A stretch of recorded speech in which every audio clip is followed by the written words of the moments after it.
अपने पुत्र इंद्रजित की मृत्यु का समाचार सुनकर रावण दुखी एवं व्याकुल हो विलाप करने लगा। फिर पुत्रवध के प्रतिशोध की ज्वाला ने उसे अत्यंत क्रुद्ध कर दिया। तो एकत्रित कर बोला, हे निशाचरों, मैंने घोर तपस्या करके ब्रह्माजी से अद्भुत कवच प्राप्त किया है। उसके कारण मुझे कभी कोई देवता या राक्षस पराजित नहीं कर सकता। देवासुर संग्राम में प्रसन्न होकर ब्रह्माजी ने मुझे बाण सहित विशाल धनुष भी दिया है। आज मैं उसी धनुष से राम लक्ष्मण का वध करूंगा। मेरे पुत्र मेघनाद ने वानरों को भ्रम में डालने के लिए माया की सीता बनाकर उसका वध किया था, परंतु मैं आज वास्तव में सीता का वध करके उस झूठ को सत्य कर दिखाऊंगा। इतना कहकर वह चमचमाती हुई तलवार लेकर सीता को मारने के लिए अशोकवाटिका में जा पहुंचा।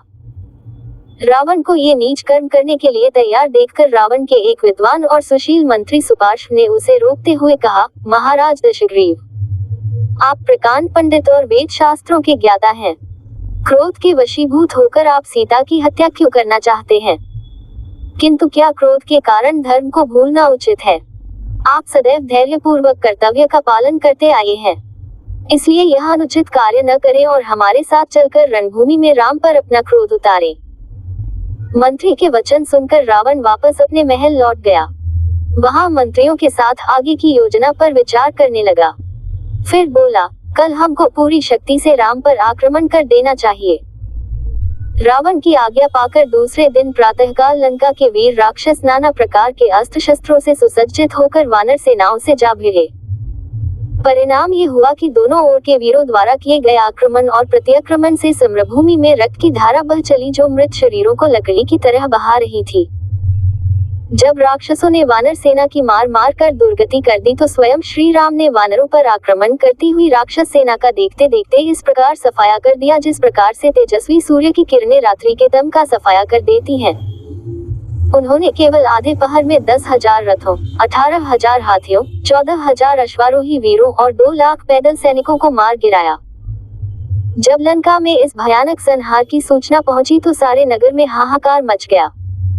राक्षस नारियां अपने पिता, पति, पुत्र, भाई आदि का स्मरण कर करके भयानक क्रंदन करने लगी।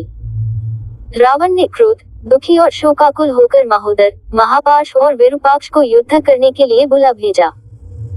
उनके आने पर वह स्वयं भी करोड़ों सूर्यों के समान दीप्तिमान तथा 8 घोड़ों से सुसज्जित रथ पर बैठकर उन्हें साथ लिए युद्ध करने को चला। उसके चलते ही मृदंग, पा, शंख आदि नाना प्रकार के युद्ध। महापाश, महोदर और विरूपाक्ष भी अपने अपने रथों पर सवार होकर उसके साथ चले। उस समय सूर्य की प्रभा फीकी पड़ गई। सब दिशाओं में अंधेरा छा गया। भयंकर पक्षी अशुभ बोली बोलने लगे। धरती कांपती सी प्रतीत होने लगी। ध्वज के अग्रभाग पर गिद्ध आकर बैठ गया। बाईं आंख फड़कने लगी। किंतु इन भयंकर अशुभ लक्षणों की ओर ध्यान न देकर रावण अपनी सेना सहित युद्ध भूमि में जा पहुंचा।